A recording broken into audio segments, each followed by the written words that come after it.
Hello dear student. Last class में previous class में हमने लिथोस्फीयर आपको डिस्कस किया था और मैक्सिमम बच्चों का response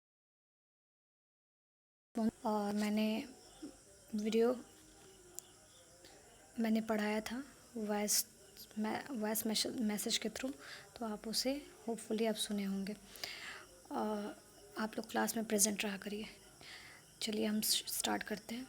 lithosphere is the solid crust और the hard top layer of the earth. Lithosphere हम ऑलरेडी हमने बताया था। यहाँ पर हमने नेचुरल इन्वायरमेंट के बारे में बताया था कि land, water, air, plants and animal जो हैं ये सारे मिल कर के इन्वायरमेंट बनाते हैं। और मतलब lithosphere, hydrosphere, atmosphere and biosphere, ये जो वर्ड्स हैं ये नेचुरल इन्वायरमेंट के मेन एलिमेंट है। तो आइए हम इनको वन बाय वन इनको देख लेते हैं। लिथोस्फीयर यानी भूमंडल को कहते हैं। जो ऊपरी परत होता है पृथ्वी का उसी को लिथोस्फीयर कहते हैं। Is the solid crust of the hard top layer of the earth. Earth का जो सबसे ऊपर का भाग होता है उसे लिथोस्फीयर कहते हैं। It is made up of rock and minerals and covered by a thin layer of a soil. ये रॉक्स मतलब चट्टाने, पत्थर, मिनरल्स मतलब खनिज पदार्थों से बने होते हैं। इनका जो ऊपरी लेयर होता है ये मिट्टी से ढका होता है, मिट्टी से कवर होता है। It is a irregular surface with various land form such as mountain, plateau, plain, valleys. तो ये जो लिथोस्फीयर का भाग होता है वो मतलब एक डेफिनेट शेप में नहीं होता है, ये इरेगुलर शेप में होता है। कैसे? कहीं आपको पेड़ पौधे मिलेंगे तो कहीं पे पथरीली ज़मीनें मिलेंगी, तो कहीं पे आपको माउंटेन्स मिलेंगे, कहीं प्लेट्यूज़ मिलेंगे, कहीं वैलीज़ मिलेंगे। तो एक तरह का समतल भूमि आपको नहीं मिलेगा कि पूरी पृथ्वी एक जैसी है। नो, इस तरह से नहीं है। तो इसमें बहुत सारी चीज़ें हैं। Land forms are found over the continents and also on the ocean floors. Ocean floors जो लैंड है हमारा वो हमारे कॉन्टिनेंट्स में अवेलेबल है। और ओशन का जो फ्लोर होता है, ठीक है, फर्श होता है, फ्लोर मीन्स फर्श, वो भी हमारा क्रस्ट ही है, मीन्स लिथोस्फीयर से ही बना हुआ है। Lithosphere is the domains that provide us forest, grassland for grazing. Lithosphere एक एक यही एक डोमेन्स है जो हम लोग को फॉरेस्ट, ग्रासलैंड, फॉरेस्ट मतलब जंगल, ग्रासलैंड मतलब घास की भूमियाँ, ये सारी चीज़ें प्रोवाइड करती है, मतलब यहीं पे हमको मिलती है। और जानवरों के लिए जो खाने का चारा, घास, ये यहीं पे उपलब्ध होते हैं, ठीक है। एग्रीकल्चर, कृषि भी ह्यूमन इसी पे करता है। Settlement, it is also a source of minerals wealth. यहाँ खनिज पदार्थ भी यहीं से हमें प्राप्त होते हैं। तो लिथोस्फीयर आप होपफुली समझ रहे हैं, ठीक है। The domains of water is referred to as a hydrosphere. वो भाग जो पानी से ढका हुआ है उसको हाइड्रोस्फीयर कहते हैं। It compares various source of water and different types of water bodies. और ये नाम से ही ऐसे दिख रहा है। हाइड्रो मतलब वाटर और स्फीयर मतलब वातावरण, ठीक है।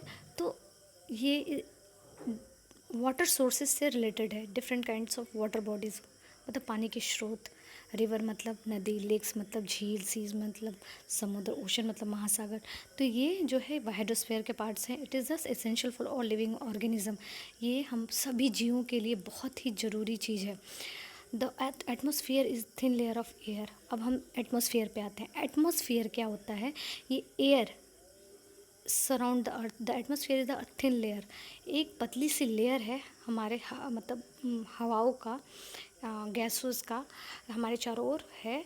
और ये वातावरण हमारे अर्थ पर ही होता है, ठीक है। The gravitational force of the earth hold the atmosphere around it. और जो पृथ्वी का जो ग्रेविटेशनल फोर्स है वो एटमोसफियर को होल्ड किए रहता है चारों तरफ अपने एक फोर्स से क्रिएट किया रहता है, यानी होल्ड किया रहता है। नहीं तो जो हवाएं हैं वो जो भी एयर है, जो भी चीज़ें हैं, आप आकाश में अगर ग्रेविटेशनल फोर्स ना हो तो वो लड़ने भिड़ने लगेंगी, ठीक है। तो it protect us from the harmful rays. और यही हमें ये लेयर्स जो हैं यानी गैसेस की ये लेयर हमें harmful rays and scorching heat of the sun, ये हमें हार्मफुल गैसेस से बताते हैं, हानिकारक किरणों से बचाते हैं जो सूर्य से आता है। स्कॉर्चिंग मतलब बहुत गर्म, very hot. It consist of a number of gases. ये इसमें बहुत सारे गैसेस होते हैं, डस्ट भी होते हैं, धूल भी होते हैं, वाटर वेपर यानी जल के वेपर्स भी होते हैं, वाष्प भी होते हैं यानी जलवाष्प भी होते हैं। The changes in the atmosphere produces changes in the weather and climate. अगर एटमॉस्फेयर में चेंजेस होंगे तो हमारे वेदर और क्लाइमेट भी चेंज हो जाएंगे, ठीक है। वेदर और क्लाइमेट में भी चेंज हो जाएंगे। Plant and animal kingdom together make biosphere. Plant और एनिमल दोनों मिलकर, मैंने ऑलरेडी आपको पिछली क्लास में बताया था कि जो प्लांट यानी पौधे होते हैं यानी पादप और जंतु दोनों मिलकर बायोस्फीयर का निर्माण करते हैं, जिसको हिंदी में जैव मंडल कहते हैं, ठीक है। और द लिविंग वर्ल्ड या लिविंग वर्ल्ड, जो भी इस धरती पर जो जीवित है वो सभी मिलकर ही जैव मंडल का निर्माण करते हैं, बायोस्फीयर का निर्माण करते हैं। It is a narrow zone of the अर्थ। ये बहुत ही नैरो मतलब संकरा जोन है, अर्थ का भाग है।